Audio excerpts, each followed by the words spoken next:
Oh, hey, I didn't see you there. Uh, Welcome to my shelf. What's on my shelf? Some games. I'm here to respond to the Majora T table topics. What is your least valuable game console? It's not the Sega Saturn. These are not these. Jesus Christ! If you want to waste a shit ton of money on games that you could get cheaper in a different region like Japan, don't go for the Saturn. No, today is not the Saturn. Today is the original Xbox, which I have this full shelf. I'm missing a few games because I'll explain that in a second. And like half of this shelf is Xbox and half of this shelf is GameCube. And then it changes from there. It's a GameCube and PS2 down here. Um, the original Xbox is probably my cheapest console.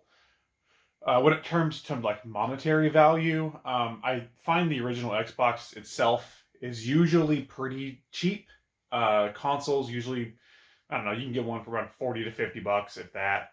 And the games tend to be pretty cheap for the most part. I mean, there's a few that'll probably go a little higher, but for the most part, they tend to be pretty cheap.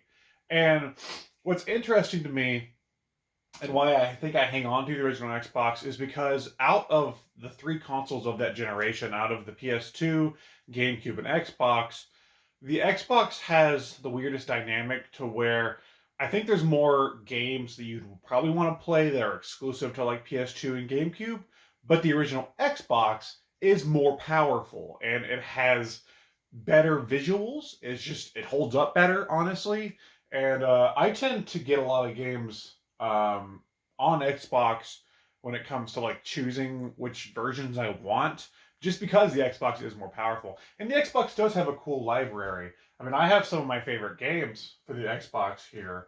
For one, there's Fable, there's the original Forza. I love the original Forza. And I'm talking just exclusive. There's like Jade Empire. The port of Half Life 2 is actually pretty good. I like this port of Half Life 2. There's two exclusive Oddworld games that were exclusive for a long time until they got HD ports. Um, there's fucking Terry's favorite Shenmue 2.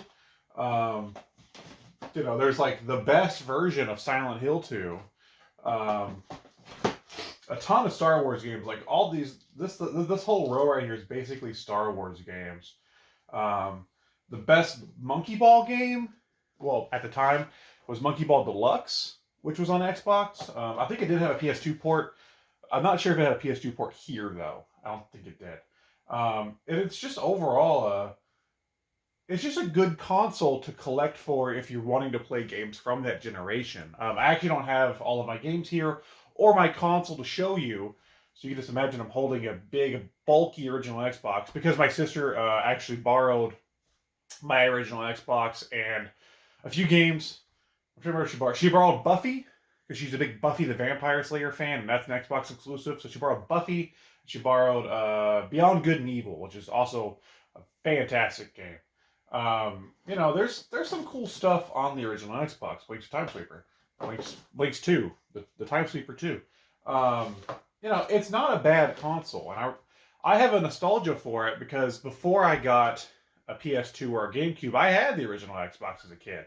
I played Blinks the Time Sweeper and Jet Set Radio Future. I played these games like all the goddamn time. I mean, this is partial. Honestly, Jet Set Radio Future is partially responsible for me becoming a huge Sega fan. I know it's easy to point and say like, "Oh, you Sonic." No, I played a shit ton of Jet Set Radio Future, and I was just of that age to where I started to like notice publishers and stuff. So like this game really did it for me.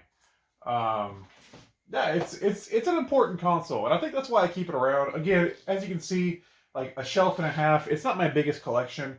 Like here's GameCube, and then here down basically is PS2 for like three shelves, and then Wii in the bottom.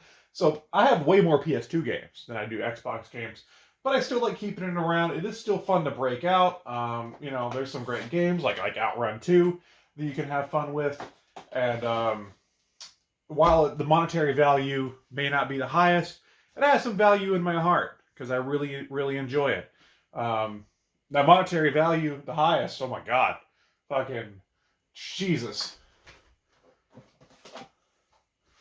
paid like $55 for this Resident Evil. $55.